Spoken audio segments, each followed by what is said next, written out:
ವಿದ್ಯಾರ್ಥಿ ಚುನಾವಣೆ ಪುನರಾರಂಭಕ್ಕೆ ಚಿಂತನೆ ವಿಚಾರಕ್ಕೆ ಸಂಬಂಧಪಟ್ಟಂತೆ ಎಲೆಕ್ಷನ್ ಬಗ್ಗೆ ಹುಬ್ಬಳ್ಳಿ ವಿದ್ಯಾರ್ಥಿಗಳು ಪ್ರತಿಕ್ರಿಯೆ ಕೊಟ್ಟಿದ್ದಾರೆ. ಚುನಾವಣೆ ಬಗ್ಗೆ ವಿದ್ಯಾರ್ಥಿಗಳು ಏನಂತಾರೆ ಯಾಕಂತ ಹೇಳಿದ್ರೆ ಒಂದಷ್ಟು ವಿದ್ಯಾರ್ಥಿಗಳು ಇಲ್ಲಿ ಪಾಸಿಟಿವ್ ಆಗಿ ರೆಸ್ಪಾನ್ಸ್ ಕೊಟ್ಟರೆ ಮತ್ತೊಂದಷ್ಟು ವಿದ್ಯಾರ್ಥಿಗಳು ನೆಗೆಟಿವ್ ರೆಸ್ಪಾನ್ಸ್ ಅನ್ನು ಕೊಟ್ಟಿದ್ದಾರೆ. ಯಾಕಂತ ಹೇಳಿದ್ರೆ ಒಂದು ಎಲೆಕ್ಷನ್ ನಡಿಬೇಕು, ಅದರಲ್ಲಿ ನಮಗೆ ಅಂತ ಲೀಡರ್ ಇರಬೇಕು, ಆವಾಗ ನಮ್ಮ ಸಮಸ್ಯೆಗಳನ್ನು ಹೇಳ್ಕೊಳ್ಬೋದು ಅಂತ ಒಂದಷ್ಟು ಜನ ಬೇಡ ಇಂಥ ಎಲೆಕ್ಷನ್ನೇ ಬೇಡ, ಇದರಿಂದ ಗುಂಪು ಘರ್ಷಣೆಗಳಾಗುತ್ತೆ, ಅದರಲ್ಲೂ ಕೂಡ ಒಂದಷ್ಟು ಜನ ಅವ್ರ ಕಡೆ ಇವ್ರ ಕಡೆ ಅನ್ನುವಂಥ ಗಲಾಟೆ ನಡೆಯುತ್ತೆ, ಓದೋ ವಯಸ್ಸಲ್ಲಿ ಈ ರೀತಿಯಾದಂತಹ ಎಲೆಕ್ಷನ್ಸ್ಗಳು ಬೇಡ ಅಂತ ಒಂದಷ್ಟು ವಿದ್ಯಾರ್ಥಿಗಳು ಹೇಳಿದ್ದಾರೆ. ಹಾಗಾದ್ರೆ ವಿದ್ಯಾರ್ಥಿಗಳು ಏನು ಹೇಳಿದ್ದಾರೆ ನೋಡೋಣ.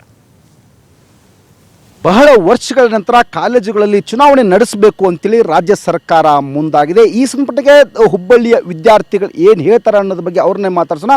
ಅದರ ಜೊತೆಗೆ ಇಲ್ಲಂದರೆ ಪ್ರಸ್ತುತ ರಾಜಕಾರಣದಲ್ಲಿ ವಿದ್ಯಾರ್ಥಿಗಳ ರಾಜಕೀಯ ಎಂಟ್ರಿ ಅವಶ್ಯಕತೆ ಇದೆಯೋ ಇಲ್ಲೋ, ಇವರಿಗೆ ಚುನಾವಣೆ ಬೇಕೋ ಬೇಡ ಅನ್ನೋದ್ರ ಬಗ್ಗೆ ವಿದ್ಯಾರ್ಥಿಗಳ ಅಭಿಪ್ರಾಯನ ನಾನು ಸಂಗ್ರಹಿಸ್ತಾ ಇದ್ದೀನಿ. ಮೇಡಮ್, ಸದ್ಯ ಈಗ ಇಲ್ಲಂದರೆ ಪ್ರಸ್ತುತ ರಾಜಕಾರಣ ಈಗ ಒಂದು ಕಡೆ ಆದರೆ, ಇನ್ನೊಂದು ಕಡೆ ಅಂದರೆ ಎಲ್ಲ ಕಾಲೇಜುಗಳಲ್ಲಿ ಚುನಾವಣೆ ನಡೆಸಬೇಕು ಅಂತ ರಾಜ್ಯ ಸರ್ಕಾರ ಮುಂದಾಗ್ತಾ ಇದೆ. ಏನು ಹೇಳ್ತೀವಿ, ರಾಜಕಾರಣ ಬೇಕೋ, ಚುನಾವಣೆ ಬೇಕೋ ಬೇಡೋ? ಕಾಲೇಜಲ್ಲಿ ರಾಜಕಾರಣ ಬೇಕು.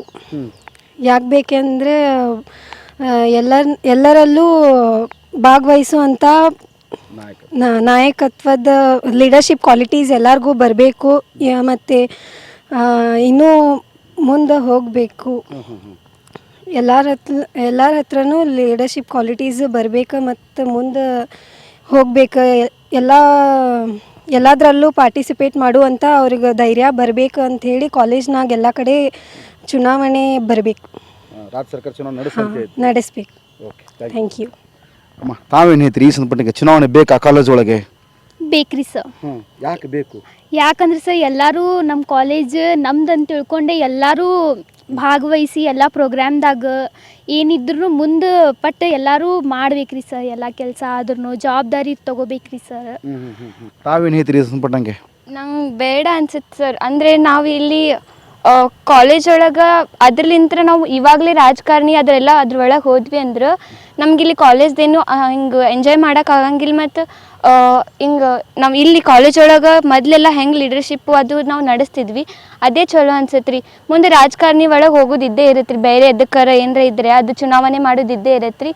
ಈಗ ಕಾಲೇಜ್ ಒಳಗೆ ಏನು ಬೇಡ ಅನ್ಸುತ್ತೆ. ತಾವೇನು ಹೇಳ್ತೀರಿ, ಚುನಾವಣೆ ಬೇಕಾ ಕಾಲೇಜ್ ಒಳಗೆ? ಎಸ್ ಬೇಕ್ರಿ ಸರ್. ಅದರಿಂದ ಲೀಡರ್ಶಿಪ್ ಇಂಪ್ರೂವ್ಮೆಂಟ್ ಆಗ್ತೈತೆ ರೀ, ಮತ್ತು ಫೆಸಿಲಿಟೀಸ್ ಅದು ಡೆವಲಪ್ಮೆಂಟ್ ಆಗ್ತೈತೆ ರೀ, ಮತ್ತು ರೆಸ್ಪಾನ್ಸಿಬಿಲಿಟಿ ಬರ್ತಾವೆ. ದೆನ್ ಪ್ರಾಬ್ಲಮ್ ಸಾಲ್ವ್ ಅದು ಮಾಡ್ಬೋದು ರೀ ನಾವು. Then we get some knowledge about that, ಅಂದ್ರೆ ಜಲ್ದಿ ಸಿಗ್ತೈತೆ ರೀ. So that's it sir. ತಾವೇನು ಹೇಳ್ತೀರಿ ಪುಟ್ಟ? ನಂಗೆ ಎಲೆಕ್ಷನ್ ಅನ್ನೋದು ಬೇಡ ಅನ್ಸುತ್ತೆ ಸರ್ ಕಾಲೇಜಲ್ಲಿ. ಯಾಕಂದರೆ ನಾವು ಇಲ್ಲೆಲ್ಲ ಸಮವಾಗಿರ್ತೀವಿ, ಅಂದರೆ ಎಲ್ಲ ಯಾವುದೇ ಜಾತಿ ಮತ ಅಂದಂಗೆ ಎಲ್ಲ ಫ್ರೆಂಡ್ಸ್ ಕೂಡ ಎಲ್ಲರೂ ಸಮವಾಗಿರ್ತೀವಿ. ಅದು ಪಕ್ಷ ಅನ್ನೋದಂತ ಬಂತಂದರೆ ಅದು ಆ ಪಕ್ಷ ನಮ್ಮದು ಈ ಪಕ್ಷ ನಮ್ಮದು ಅನ್ನೋ ಮನಸ್ಥಿತಿ ಮನೋಭಾವ ಬರ್ತೈತಿ. ತಾವೇನು ಹೇಳ್ತೀರಮ್ಮ? ಚುನಾವಣೆ ಕಾಲೇಜಲ್ಲಿ ಬೇಕು. ಏನಕ್ಕೋಸ್ಕರ ಅಂದರೆ ಈಗ ನಾವು ಲೀಡರ್ಸ್ಗಳನ್ನ ಹೊರಗಡೆ ಹೋಗಿ 18 ಏಜ್ ಆದಮೇಲೆ ರಾಜಕೀಯರನ್ನ ನಾವು ವೋಟ್ ಮಾಡಬೇಕಾಗತ್ತೆ. ಆವಾಗ ನಾವು ಎಂಥ ಪರ್ಸನ್ನನ್ನು ವೋಟ್ ಮಾಡಿದರೆ. ಹುಬ್ಬಳ್ಳಿಯ ವಿದ್ಯಾರ್ಥಿಗಳಂದರೆ ಬಹಳಷ್ಟು ಗೊಂದಲವಾಗಿದ್ದಾರೆ ಈ ಒಂದು ವಿಚಾರದಲ್ಲಿ. ಯಾಕೆಂದರೆ ಕೆಲವೊಂದಿಷ್ಟು ವಿದ್ಯಾರ್ಥಿಗಳು ಹೇಳ್ತಾರೆ ಚುನಾವಣೆ ಬೇಕು, ಚುನಾವಣೆ ಯಾಕೆ ಬೇಕು ಅಂದಾಗ ನಮ್ಮಲ್ಲಿ ನಾಯಕತ್ವ ಗುಣ ಬೆಳೆಯುತ್ತೆ, ಹೀಗಾಗಿ ಚುನಾವಣೆ ಅವಶ್ಯಕತೆ ಇದೆ. ಆದರೆ ಇನ್ನೊಂದಿಷ್ಟು ವಿದ್ಯಾರ್ಥಿಗಳು ಹೇಳೋದು ನಾವು ಸಾಕಷ್ಟು ಇಲ್ಲಿ ಅಂದರೆ ನಮ್ಮಲ್ಲೇ ಅಂತಂದರೆ ವೈರತ್ವ ಪ್ರಾರಂಭವಾಗುತ್ತೆ, ವೈರತ್ವಕ್ಕೆ ರಾಜ್ಯ ಸರ್ಕಾರ ಅವಕಾಶ ಮಾಡಿ ಕೊಡಬಾರ್ದು, ಚುನಾವಣೆ ಬೇಡ ಅನ್ನೋದು ಕೆಲವೊಂದಿಷ್ಟು ವಿದ್ಯಾರ್ಥಿಗಳು ಹೇಳ್ತಿದ್ದಾರೆ. ಆದರೆ ರಾಜ್ಯ ಸರ್ಕಾರ ಇಲ್ಲಿ ಯಾವ ತೀರ್ಮಾನ ತೆಗೆದುಕೊಳ್ಳುತ್ತೆ, ಅದರ ಜೊತೆಗೆ ಕೆಲವೊಂದಿಷ್ಟು ವಿದ್ಯಾರ್ಥಿಗಳು ನಮಗೆ ವಿದ್ಯಾಭ್ಯಾಸಕ್ಕೆ ಅವಕಾಶ ಆಗುವಂತಹ ಅನುಕೂಲ ಆಗುವಂತಹ ಸೌಲಭ್ಯಗಳನ್ನು ಕೊಡಲಿ, ಚುನಾವಣೆಗೆ ಇಲ್ಲಿ ಅಂದರೆ ಕೈ ಹಾಕಬಾರ್ದು ಅಂತೇಳಿ ವಿದ್ಯಾರ್ಥಿಗಳು ಹೇಳ್ತಿದ್ದಾರೆ. ಕ್ಯಾಮರಾ ಪರ್ಸನ್ ಬರ್ ಜೊತೆ ಯಲ್ಲಪ್ಪ ಸೊಲರ್ಗೊಪ್ಪ, TV5 ಹುಬ್ಬಳ್ಳಿ.